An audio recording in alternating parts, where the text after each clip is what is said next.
بسم اللہ الرحمن الرحیم۔ السلام علیکم۔ کڈس فیری ٹیلز میں خوش آمدید۔ فرینڈز، میں آج آپ کی خدمت میں ایک اور سچی کہانی کے ساتھ حاضر ہوں۔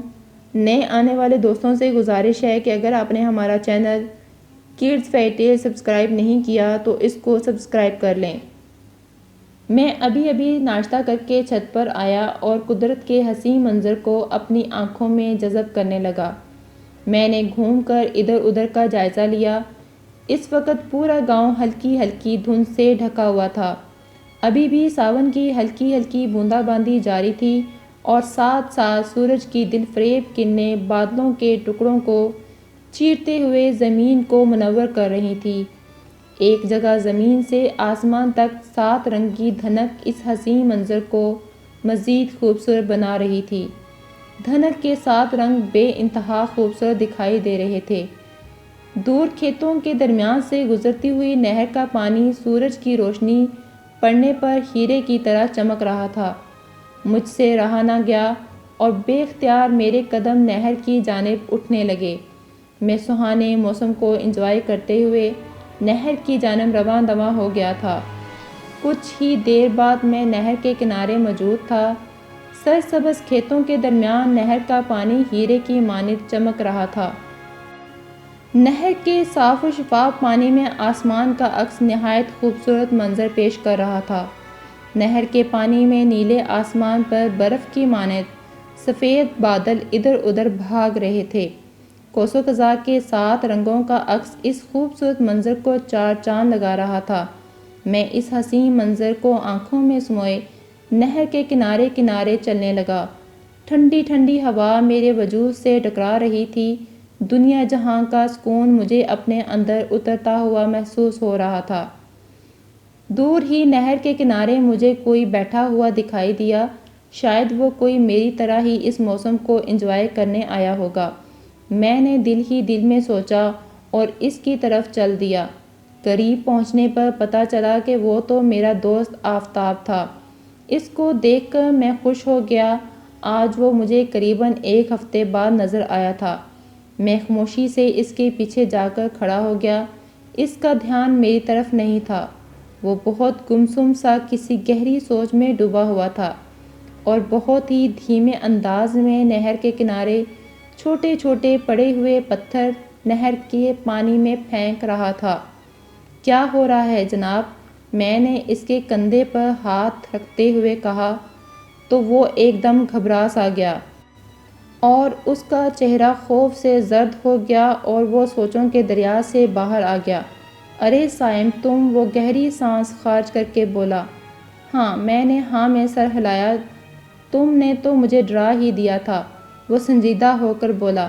میں کافی دیر سے تمہارے پیچھے کھڑا تھا لیکن شاید تمہارا دھیان کہیں اور تھا۔ میں نے اس کے ساتھ بیٹھتے ہوئے کہا تو وہ دھیرے سے مسکرایا۔ کافی دن ہو گئے تمہاری صورت نہیں دیکھی، کہاں گم رہتے ہو؟ میں نے جلدی سے پوچھا۔ اس نے کہا جانا کہاں ہے؟ وہ مختصر بولا۔ اس کا لہجہ بہت ہی بدلا بدلا سا تھا۔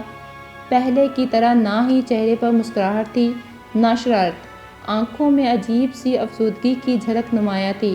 تب میں نے پوچھا، کیا بات ہے آفتاب؟ تم بہت ہی پریشان دکھائی دے رہے ہو، خیر تو ہے؟ نہیں یار، کوئی بات نہیں ہے، وہ مصنوعی مسکراہٹ چہرے پر سجاتے ہوئے بولا۔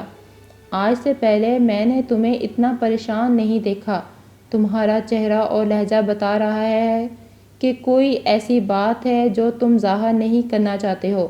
میں نے اس کے کندھے پر ہاتھ رکھتے ہوئے کہا، یار صائم، ایسے کوئی بات نہیں ہے، وہ نظریں چراتے ہوئے بولا۔ یار آفتاب، بات شیئر کرنے سے دل کا بوجھ ہلکا ہو جاتا ہے۔ ہم کوئی بات نہیں چھپاتے ہیں، ہم بہت اچھے دوست ہیں اور تم یہ بھی جانتے ہو کہ میں تم سے کوئی بھی بات نہیں چھپاتا۔ میں نے سنجیدگی سے کہا۔ پھر میرے بہت اصرار پر وہ اصل بات بتانے پر مجبور ہو گیا۔ یار صائم، تم جانتے ہو کہ میں رات کو آفس سے لیٹ گھر آتا ہوں۔ ایک رات دفتر میں کام زیادہ تھا تو دیر ہو گئی۔ رات کو میں اپنی گاڑی میں گھر آ رہا تھا کہ ویران رستے میں مجھے چاند کی روشنی میں کوئی کھڑا ہوا دکھائی دیا۔ قریب پہنچنے پر پتہ چلا کہ وہ ایک نوجوان لڑکی ہے۔ اس نے اپنا چہرہ نقاب میں چھپایا ہوا تھا۔ اس نے ہاتھ کے اشارے سے مجھے گاڑی روکنے کو کہا۔ میرے دل میں خیال آیا کہ نوجوان لڑکی کا آدھی رات کو اس ویرانے میں کیا کام ہے؟ کہیں یہ وہ ہی چڑیل تو نہیں جس کے بارے میں لوگوں نے کہانیاں بنا رکھی ہیں کہ اس رستے میں خوفناک چڑیلوں کا بسیرا ہے۔ یہ سوچ کر میرے جسم میں خوف کی ایک لہر دوڑ گئی، پر آج کل کے زمانے میں چڑیلوں اور بھوتوں کا وجود نہیں ہے۔ یہ تو جاہل لوگوں کی بنائی ہوئی کہانیاں ہیں، وہ بھی جھوٹی۔ کہیں یہ مجبور لڑکی نہ ہو، یہ سوچ کر میں نے گاڑی روک دی۔ صاحب، تھوڑی دور میرا گھر ہے، کیا آپ مجھے لفٹ دے سکتے ہیں؟ وہ گاڑی کے شیشے سے جھانکتے ہوئے بولی۔ اس کے چہرے پر نقاب تھا، صرف اس کی آنکھیں دکھائی دے رہی تھیں۔ اس کی آنکھیں بے انتہا خوبصورت تھیں، بالکل ایک نشہ تھا۔ اس کی آنکھوں میں جھیل جیسی نیلی گہری آنکھوں میں کھو سا گیا۔ دنیا جہاں سے بے خبر میں اس کی آنکھوں میں دیکھ رہا تھا۔ اس کی آنکھیں نقاب میں ایسی دکھائی دے رہی تھیں جیسے 14ویں کا چاند سیاہ بادلوں سے جھانک رہا ہو۔ کیا مجھے لفٹ مل سکتی ہے؟ وہ دوبارہ بولی۔ اوہ ہاں، کیوں نہیں، میں چونکتے ہوئے بولا تو وہ گاڑی کا پچھلا شیشہ کھول کر گاڑی میں بیٹھ گئی۔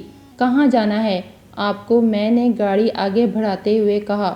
بس تھوڑی دور جانا ہے، میں نے جہاں اترنا ہوا تو آپ کو بتا دوں گی، وہ آہستہ سے بولی۔ کیا میں پوچھ سکتا ہوں کہ آپ کون ہیں؟ اور اتنی رات کو اس ویرانے میں کیا کر رہی تھی؟ آج کل کے حالات بھی ٹھیک نہیں ہیں، اس طرح اکیلی لڑکی کو اتنی رات تک باہر نہیں رہنا چاہیے۔ میری بات سن کر بولی، ہم خانہ بدوش لوگ ہیں، کبھی یہاں تو کبھی وہاں ہمارا ٹھکانہ ہوتا ہے۔ پیٹ کی آگ کو مٹانے کے لیے گھر سے باہر جاتی ہوں، یہاں پاس ہی ایک گھر میں کام کرتی ہوں، اس لیے رات کو آنے میں دیر ہو جاتی ہے۔ دور سے آپ کی گاڑی کی لائٹس دیکھی تو آپ سے لفٹ مانگ لی۔ اس کی بات سن کر میں نے سر ہلایا۔ کچھ لمحے ایسے ہی خاموشی سے گزر گئے۔ میں چپکے گاڑی کے شیشے میں اس کی نشیلی آنکھوں کو دیکھ رہا تھا۔ بس جی، یہاں روک دیں، وہ خاموشی کو توڑتے ہوئے بولی۔ میں نے گاڑی روک دی۔ بہت شکریہ آپ کا، وہ یہ کہتے ہوئے گاڑی سے اتر گئی اور میں گاڑی آگے بڑھا دی۔ میں رستے میں اس کے بارے میں ہی سوچتا رہا۔ اس کی نشیلی آنکھوں نے ایسا سحر مجھ پر کر دیا تھا کہ اس کا چہرہ دیکھنے کے لیے میرے دل بے قرار سا ہو گیا۔ دوسرے دن وہ پھر اسی جگہ کھڑی تھی۔ میں نے اس کے کہے بغیر گاڑی روک دی، وہ بھی خاموشی سے گاڑی میں بیٹھ گئی۔ آپ سے ایک بات پوچھوں؟ میں نے شیشے میں اسے دیکھتے ہوئے کہا۔ جی کیا، بتاؤ، وہ جلدی سے بولی، جیسے وہ میرے بولنے کا پہلے سے انتظار کر رہی ہو۔ کیا تم نے کبھی اس رستے میں چڑیل یا جن بھوت دیکھے ہیں؟ کیا؟ میری بات سن کر وہ قہقہے لگا کر ہنسنے لگی تو مجھے بہت عجیب سا لگا۔ آپ ہنس کیوں رہی ہیں؟ میں نے پوچھا۔ آپ جیسے پڑھے لکھے شخص کے منہ سے ایسی باتیں سن کر ہنسی تو آ گئی ہی۔ بہرحال میں نے کبھی کچھ نہیں دیکھا۔ وہ اتنا کہہ کر خاموش ہو گئی تو مجھے اپنے سوال پر شرمندگی محسوس ہونے لگی تھی۔ کیا نام ہے تمہارا؟ میں نے پوچھا۔ شیریں، وہ مختصر بولی۔ بہت اچھا نام ہے، میں نے مسکراتے ہوئے کہا۔ پھر ہر روز کا معمول بن گیا تھا۔ وہ روز رات کو رستے میں میرا انتظار کر رہی ہوتی اور میں اسے اس کی مطلوبہ جگہ پر چھوڑ دیتا تھا۔ ایک دن میری طبیعت ٹھیک نہیں تھی تو میں باس سے چھٹی لے کر شام کو ہی گھر کی طرف روانہ ہو گیا۔ رستے میں مجھے شیریں کا خیال آیا کہ کہیں رات کو پھر وہ میرا انتظار ہی نہ کرتی رہے۔ مجھے اس کا انتظار کرنا چاہیے یا نہیں؟ ایسی ہی سوچیں سوچتے ہوئے میں نے گاڑی آگے بڑھا دی۔ ابھی اس رستے میں جس سے مجھے شیریں ملتی تھی تھوڑی دور تھا کہ مجھے اس رستے میں شیریں کسی لڑکے کے ساتھ گزرتی ہوئی دکھائی دی۔ اس کے چہرے پر اب بھی نقاب ہی تھا۔ وہ اس لڑکے کی باہوں میں باہیں ڈالے آگے بڑھ رہی تھی۔ اس وقت مجھے شیریں پر بے انتہا غصہ آ رہا تھا۔ نہ جانے کیوں مجھے اس کے اس عمل سے تکلیف محسوس ہو رہی تھی۔ میں نے گاڑی روک دی اور ان پر نظریں گاڑے دی۔ ان دونوں کا رخ ایک پہاڑ کی طرف تھا کچھ ہی دیر میں وہ پہاڑ کے پیچھے چلے گئے۔ میں نے گاڑی سٹارٹ کی اور پہاڑ کے پاس جا کر روک دی۔ اچانک ہی مجھے شیری کے کہکوں کی آواز سنائی دی۔ میں غصے کے عالم میں گاڑی کا فرنٹ ڈور کھول کر باہر آ گیا۔ اچانک ہی میری نظر زمین پر پڑی تو چونک گیا۔ رات بارش کی وجہ سے زمین گیلی تھی، جس کی وجہ سے وہاں پاؤں کے نشان نمایاں نظر آ رہے تھے۔ قدموں کے نشان مجھے کشمکش میں ڈال رہے تھے۔ 2 پاؤں کے نشان تو بالکل ٹھیک تھے، لیکن پاؤں کے 2 نشان الٹے دکھائی دے رہے تھے۔ یہ بات میرے لیے بہت حیران کن تھی۔ میری چھٹی حس مجھے خطرے کا احساس دلا رہی تھی۔ لگتا ہے کچھ گڑبڑ ہے، مجھے حقیقت جاننا ہوگی۔ یہ سوچ کر میں نے قدم پہاڑ کی طرف بڑھا دیے۔ میں چھپ کر جا رہا تھا اور پھر میری آنکھوں نے ایک حیران کن منظر دیکھا۔ شیری اس کے بہت قریب بیٹھی ہوئی تھی۔ جانے من اب اپنے چہرے پر سے نقاب تو ہٹا دو، وہ محبت بھرے لہجے میں بولا۔ مجھے دیکھنے کے بعد تم یہاں سے نہیں جا سکو گے، شیری سریلی آواز میں گونجی۔ تم نقاب تو اتارو، وہ مسکراتے ہوئے بولا۔ شیری نے ہاتھ بڑھا کر نقاب اتار دیا۔ اس کے نقاب اتارتے ہی اس لڑکے کی ایک چیخ گونج اٹھی اور میں بھی اپنی جگہ دہل سا گیا۔ خوف کی وجہ سے میرا جسم کانپنے لگا۔ شیری کا آنکھوں سے نیچے کا تمام چہرہ کالے سیاہ بالوں سے بھرا ہوا تھا۔ سرخ ہونٹوں سے 2 دانت باہر نکلے ہوئے تھے۔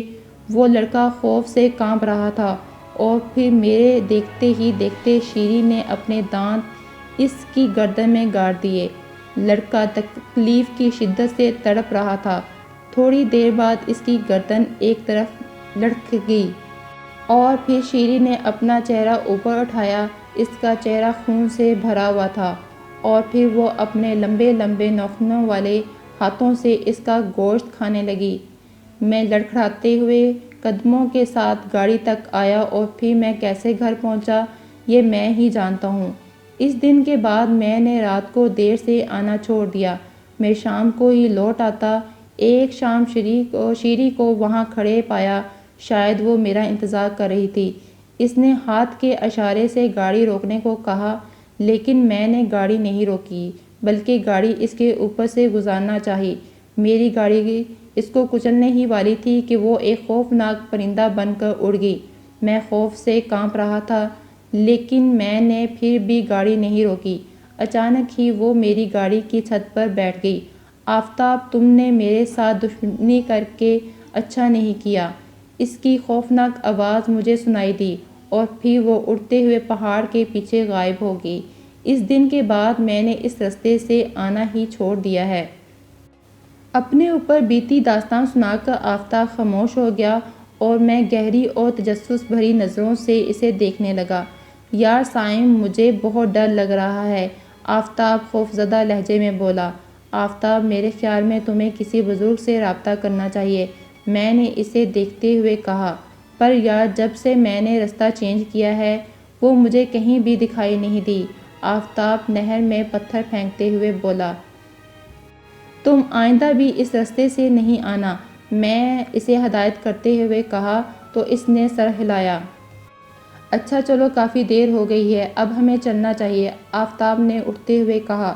چلو، میں نے کندھا اچکا کر کہا۔ گھر آنے کے بعد بھی میرا دماغ آفتاب کی سنائی ہوئی داستان میں الجھا ہوا تھا۔ کیا ابھی جن بھوت ہوتے ہیں؟ مجھے آفتاب کی بہت فکر ہو رہی تھی۔ اور پھر وہ ہوا جس کا مجھے ڈر تھا۔ اس ویران راستے سے آفتاب کی کٹی ہوئی لاش ملی۔ اپنے دوست کو کھو کر میں بہت غمگین ہو گیا تھا۔ بار بار اس کی باتیں، اس کی شرارتیں یاد آ رہی تھیں۔ گاؤں والے بہت ہی پریشان تھے۔ گاؤں کے کافی لوگ اس ویرانے میں چڑیل کو دیکھ چکے تھے۔ سب کا یہی خیال تھا کہ آفتاب کو اسی چڑیل نے قتل کیا ہے۔ اور پھر میں نے آفتاب کی سنائی ہوئی داستان سنائی تو وہ خوف زدہ ہو گئے۔ اس دن کے بعد اس نقاب پوش لڑکی کو اکثر اس ویرانے میں دیکھا جانے لگا، بلکہ آدھی رات کو گاؤں کے قریب بھی اس کو بھٹکتے ہوئے دیکھا گیا۔ گاؤں کے لوگ اس کی وجہ سے بہت پریشان تھے۔ پھر گاؤں والوں نے ایک عامل بابا کو بلایا اور جس نے رات کو چلہ کر کے اس چڑیل کو ختم کر دیا۔ جس دن عامل بابا نے چلا کیا تھا، اس دن سے اس چڑیل کو بہت خوفناک اور دل کی ہلا دینے والی چیخیں سنائی دی تھی۔ اس دن کے اس نقاب پوش لڑکی کو اس ویرانے میں نہیں دیکھا گیا اور نہ ہی وہ گاؤں کے آس پاس بھٹکتی ہوئی دکھائی دی۔